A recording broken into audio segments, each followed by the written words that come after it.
Now that we're off of that, right, Clement, I've put my balls on the table. I've shown people I still have my own fucked up perspective on the LPL. So I'm going to start there.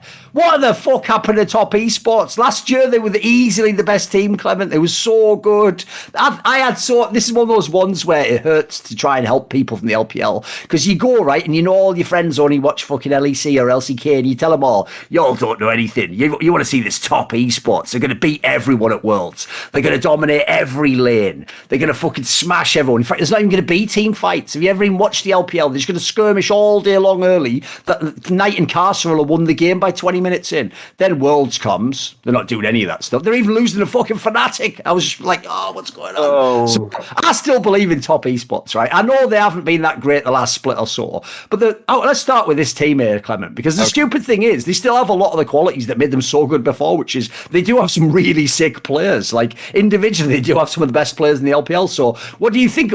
How has this team got flaws? Because I know even when they were on top, they did all those really weird interviews where they would say stuff like, even we don't understand why these drafts work. You know, we just sort of pick anything and win. So give me some thoughts on this team. It seems like one of the most weirdly constructed squads I've ever seen. Yeah, the problem with Top Esports, they kind of coasted based on their talent. That's definitely true. They always had this kind of best early game. We call them a Trident team, which is what it means by Trident is they consistently win all three lanes.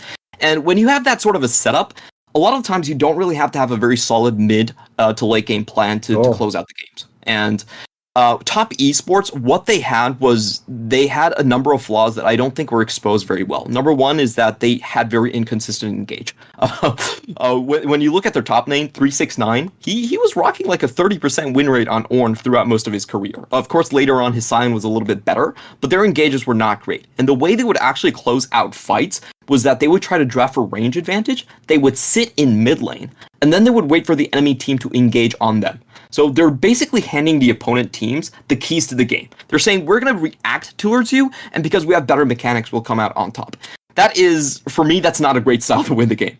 That was one of the big issues for them, and there was a lot of teams that were very good at engages.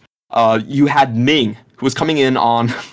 It was coming on Rakan, it was coming on Alistar. You had JD Gaming that was coming on Zoom with these great engages. And a lot of the times, I think Top Esports actually played to their enemy team's strength. That lost them a lot of games. And the second thing was, I think mainly it was due to the meta. The two main pieces that did not fit in the meta very well were oddly Knight and Karsa. I still think they're the best mid-jungle duo we have in the LPL, but the style that they played actually didn't fit them in 2020 at all. Karsa has actually never posted a positive EXD at 15, which means he's not getting experienced leads. He's always falling behind to prop up his lanes. And 2020 was mainly a carry jungle meta where you full clear from 1 to 6. So that didn't really fit him. And the other thing was that mid lane was so inconsequential in the LPL. Out of our 5 top best mid laners, actually only one of them made the semifinals. Like, mid lane was completely irrelevant. So even with Knight still winning his lane super hard, it didn't transition into the mid game.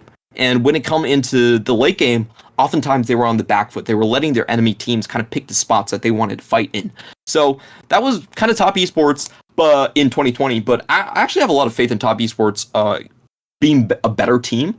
We have this sort of a situation where mid lane is wide open. You have a mages, like pure control mages are kind of fading out. You have Lee Sins, you have Viegos, you have a lot of high dynamic, high kill games coming back, and of course the jungle changes are definitely favorable towards Karsa, where the camp timers are 15 seconds behind. He gets more opportunities to actually gank. I think Top Esports right now, they're still trying to smooth over Qingtian coming into the team. He's this kind of new megastar from the LBL coming in. He's had some pretty lopsided games against JD Gaming where Zoom just absolutely shut him down. They're trying to work him into the meta, trying to make sure that he can actually play a 1-3-1. But once they get that going, I really see Top Esports kind of following EDG's lead and becoming that sort of 1-3-1 powerhouse. I think for Knight, his best position that he's ever played was going into the side lanes, making sure he can 1v3, playing some things like Echo and Lee Sin. I think a Nocturne, he was actually one of the first ones to bring it out as well. And that is where Top Esports can kind of get over their hurdle, where they don't always have to be the best engaged team to kind of compete with those engaged monsters coming in from Lumo and Ming.